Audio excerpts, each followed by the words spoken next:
Hello, everybody, and happy Valentine's Day. The annual holiday where a third of you are in love, which I love that for you. The other third are pretending you don't care. And the other third of you are texting someone who you absolutely should not be texting. Today's supposed to be about roses and romance, but I want to talk about something that's way less aesthetic, but maybe just as relevant today. Okay, so I keep hearing modern dating is impossible. I can't find my person. Love is so complicated. Modern relationships are a mess. Whatever the version of that you've been hearing, right? Like we hear that all the time nowadays. But what nobody is talking about is why does love feel so dysregulating? And I don't want to say nobody, but I don't think we're diving deep enough into exactly why. And for me, it all starts within. Okay, let's jump in. Why do we keep saying we want peace and we keep choosing chaos over it? Have you thought about that? Have you thought about why you keep doing that? And what if love is not all that complicated? It's not all that you make it out to be. What if everyone is actually struggling with the same thing and just acting it out differently? If you struggle with love, most likely you felt that love was unpredictable at a certain point. Most likely you felt deprived of love at a certain point. And this happens mostly in childhood, but it can also happen throughout time as you get into destabilizing relationships. If you have experienced love deprivation at some point, then you and your nervous system don't treat love as something stable, something that you can rely on. You treat it as something that can disappear. And when something feels scarce, you tolerate more to keep it around. You tolerate mixed signals, inconsistency, lack of effort, disrespect disguised as they're just busy. You don't fear that someone is not meeting your standards. Your actual fear is, if I lose this, I might not get it again. You forget about your standards, you forget about your needs, you forget about yourself. Your whole thought process becomes, how do I make myself more lovable? Not, do they meet my needs? Is this person a person I really want in my life? You sabotage your own life by overgiving and overfunctioning. You excuse bad behavior, you minimize the hurt, you become the reasonable one, and over time, the you know is lost, gone, disappeared. If this is you, at some point you learned that love can be destabilizing and it can be taken away. And when this happens, especially in childhood, we rarely blame our caregivers. Instead, we blame ourselves because it's safer to believe something is wrong with me rather than the person I depend on is inconsistent. That belief follows you throughout your life, and when someone pulls away, instead of the first thought being, this isn't aligned, it's, what did I do wrong? Have you heard that saying? I think this is from The Fault in Our Stars. I think it became really popular at one point, and everybody started saying it, but I don't know if people actually know what this means. But have you heard of that saying that says, you accept the love that you think you deserve, or we accept the love that we think we deserve? You accept less because you think you deserve less. And for many people, self-abandonment is easier than rejection because abandoning yourself feels safer than being abandoned by someone else. And maybe because people think you can always come home to yourself, but that's a lot harder to do when you now have all these negative thoughts playing in your head about why you weren't enough for that person and why you weren't lovable for that person. And personally, me, I don't want to be back there. So you make your decision. So you don't bring up what bothered you. You stay quiet. You swallow your discomfort. You pretend you're okay. You don't voice your needs. And here's how you know you're abandoning yourself to keep love around. It seems a lot like rewriting what happened in your head so it doesn't seem that bad. Saying it's fine when your chest feels super tight. Feeling anxious before expressing a need. Over-explaining boundaries so you don't seem difficult. Monitoring your tone so you don't seem too much.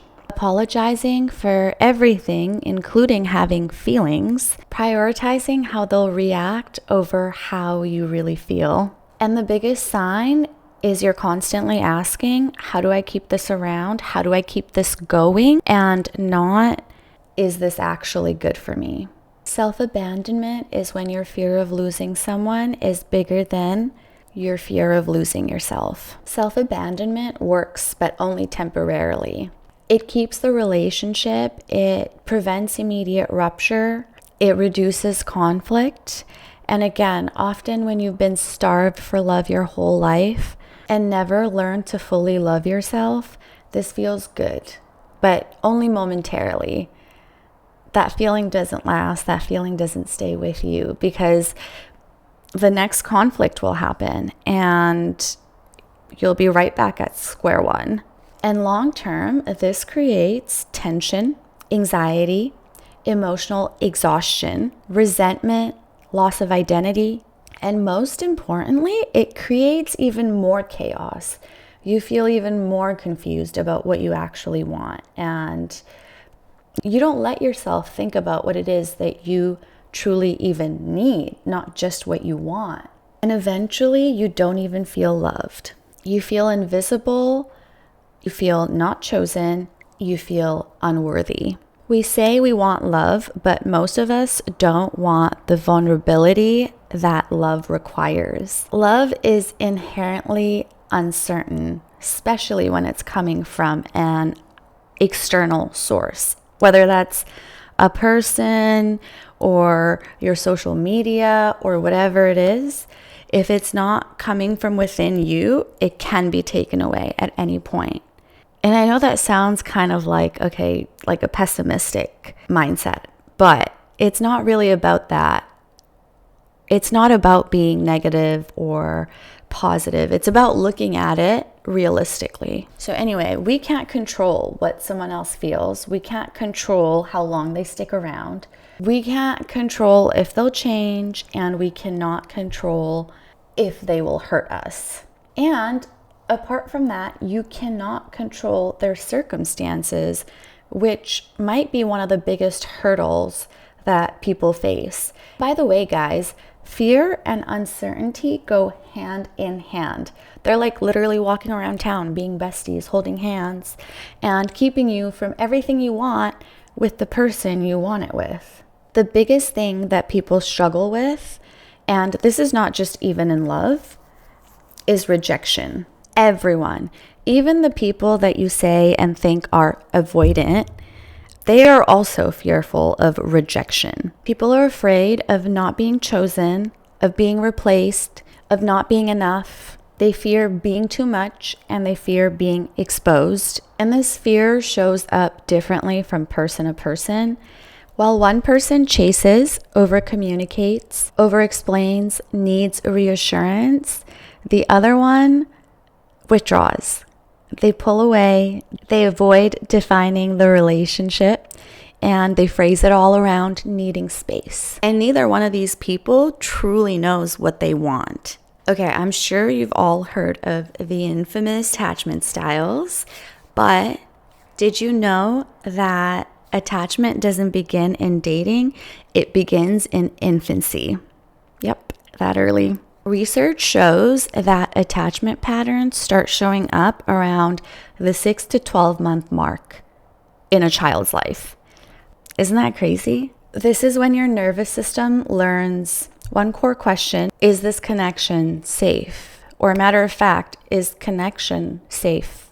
Any connection at all. If your caregiver was consistent, responsive, and emotionally attuned, your nervous system learned that closeness is safe.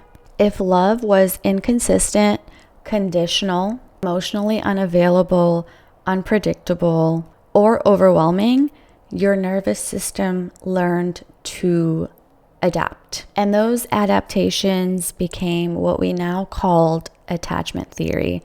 I don't really want to get into attachment theory because I feel like it's something that already is very widely talked about. There's a book on it as well if you want to learn more. But you guys have all heard of like the separate attachment styles: avoidant, anxious, secure, disorganized. And I feel like they're kind of self-explanatory within the word itself. But if you want a deeper dive, I think it's really helpful in understanding yourself. So I'd highly recommend. But what people often think is like a personality flaw really is just a survival strategy that your nervous system built when it needed safety. So when love feels dysregulating now, it's not because you're being dramatic or whatever. It's because at one point your body learned that connection could disappear. In love, in careers, at the gym, effort equals outcomes. But in love, effort does not always mean that the outcome will be in your favor. But me personally, I like to believe that what didn't work out for you was really working out for you. And guys, I'm saying this because every time I let go of whether it was an idea, a person, a thing, I was led to a thing that was even better, or a person that was even better. But this only works if you start with honesty. You have to get really, really, really honest about what you're actually feeling. And that's one of the biggest problems is I don't think people actually know how they feel. Feelings are confusing. And a lot of people don't know how to name their feelings for what their feelings really are. Myself included. I'm still working through all of this. So you need to first get really, really honest with yourself about how you feel, what you want. Get honest about the red flags you explained away, about the ways you were shrinking yourself to make this relationship fit. Because when you're not honest, you cling. And when you cling to what feels wrong, you're blocking what could actually be right. The real reason your relationships aren't working out has much less to do with the other person and a lot more to do with yourself. Love feels complicated because you're trying to build intimacy with people that were trained to abandon themselves. And so were you. This is what we do. We shrink ourselves to make love stay. When something doesn't work out, do you blame yourself? Is the internal dialogue in your head, what could I have done better? How else could I have acted in this scenario or this one? If you do this, you most likely have the idea in your head that if they wanted to, they would. But what if they do want to and they're dysregulated? You're just going to stick around? And what if by the time they figure it out, you have already found a love that was meant for you? Because sometimes things just don't work out. That's just the plain and simple truth. There's things that don't work out all the time, not just relationships. But we have a really hard time letting a relationship go when it's not working. You don't need someone to love you better. You need to stop abandoning yourself in order to secure love. Your life will change when you realize that you're not fighting for love. You're fighting for something that was missing in your life. But you can give that to yourself. And you should give that to yourself. And the truth is, real love does not require you to be smaller. It does not require you to be quieter, less emotional, less needy, less ambitious, less yourself. If you constantly have to abandon yourself to secure it, it's not security. And maybe this Valentine's Day isn't about who loves you, but maybe it's about noticing the places where you still abandon yourself to secure love. Because the love you want isn't impossible. Loving someone without abandoning yourself starts with loving yourself first. And that's where the real shift happens. That's where the foundation is. That's where the treasure has been hidden all along. Not in finding someone who finally loves you right, finally makes you feel chosen. And it's not in becoming more desirable, but in learning to love yourself and stay with yourself when love feels uncertain. Love isn't complicated.